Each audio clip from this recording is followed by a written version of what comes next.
This is topic B on page 15, Modifying Message Properties. Outlook provides options for message handling. When you need to send a message on a specific day and time, you can configure Outlook's delivery options to send the message automatically. And any message you send can be assigned a priority level or sensitivity level to alert the recipient about a message's importance or the sensitivity of its content. So first, importance levels. You can set a priority level on new emails you send to recipients. A message set to high importance alerts the recipient that the content is important and possibly time sensitive. This is indicated by a red exclamation point displayed in the recipient name field.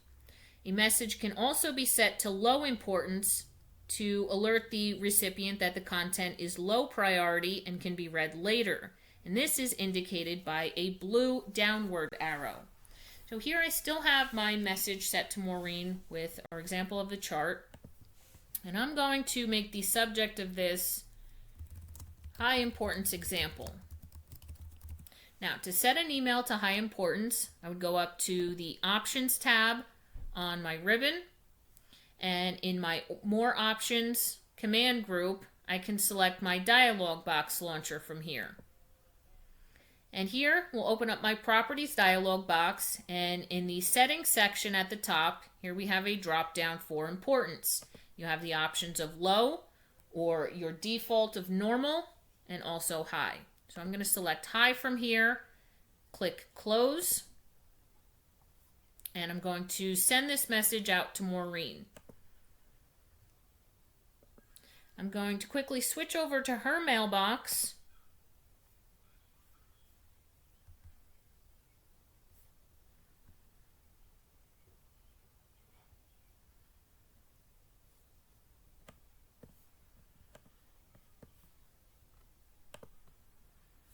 And you can see here in her content pane of her inbox, high importance example, and that email is set with a red exclamation point.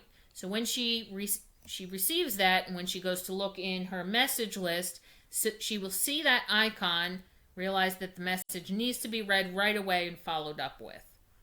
All right, so that's a high importance example. Now, since I'm in Maureen's, I'll send an email message back to myself with an example of low importance.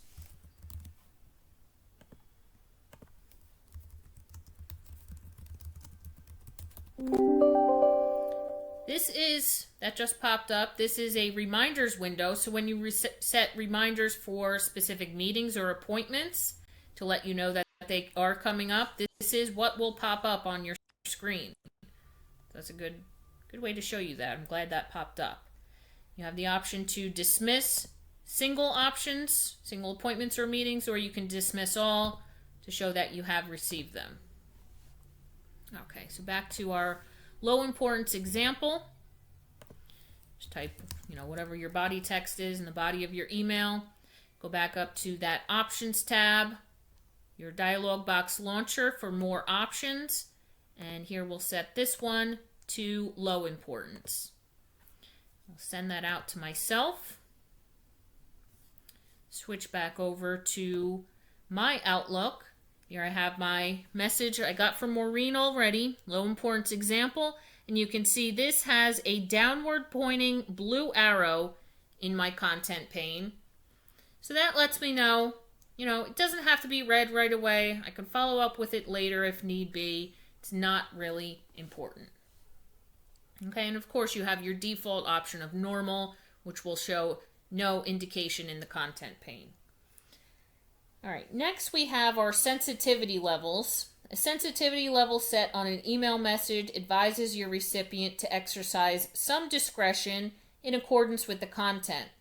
Unlike the importance level, there is not an outward indicator to alert your recipient that a message contains sensitive content. Instead, when the recipient opens the message, a white exclamation mark inside a blue circle icon displays in your message info bar. I'm going to create a new message here. I'll address that to Maureen.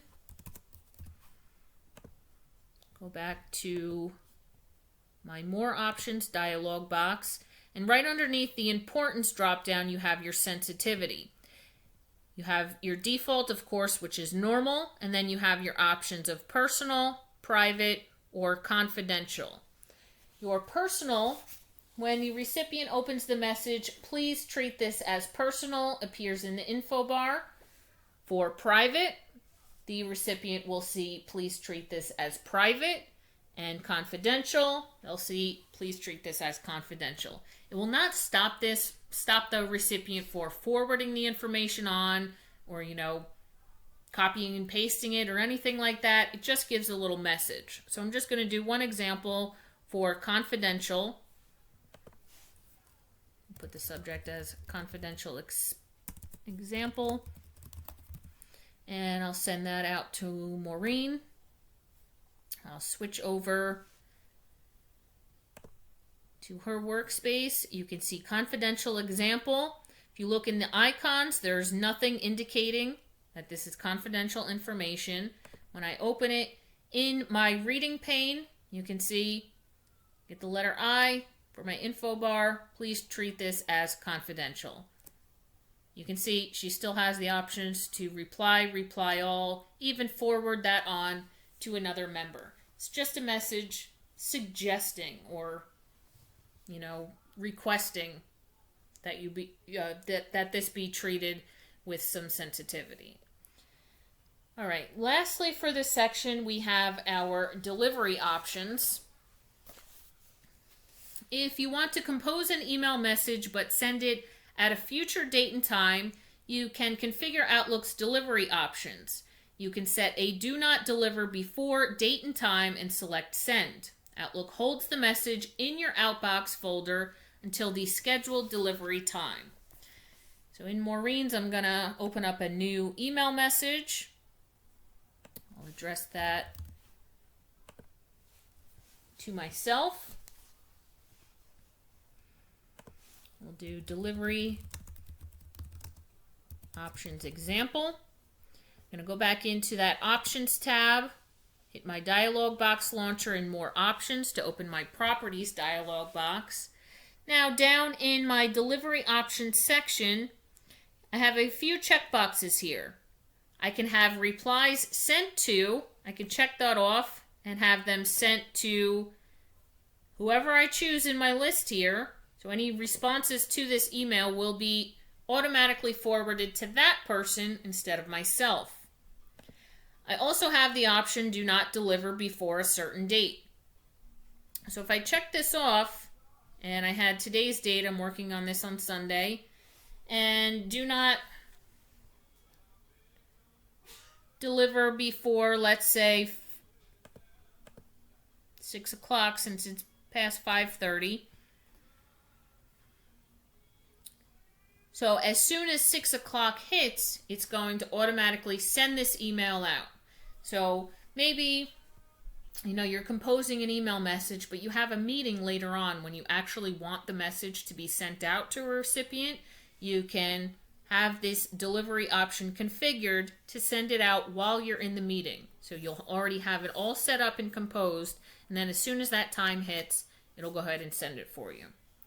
And then the expires after checkbox, let's say I send this message out at 6 p.m. and it's a message like, do you want to go grab dinner? But the person doesn't read it at 6 o'clock. Maybe I want to be gone and, gone to eat dinner by 7 o'clock. I can put, if they don't read that message by 7 p.m. the same day, the message will be expired. They'll still be able to see it, but it will have a strike through the whole message, like a line through it, and it'll be all grayed out, so they'll know that it was expired. So again, if they don't read it by a specific time, it'll show that the message is no longer valid.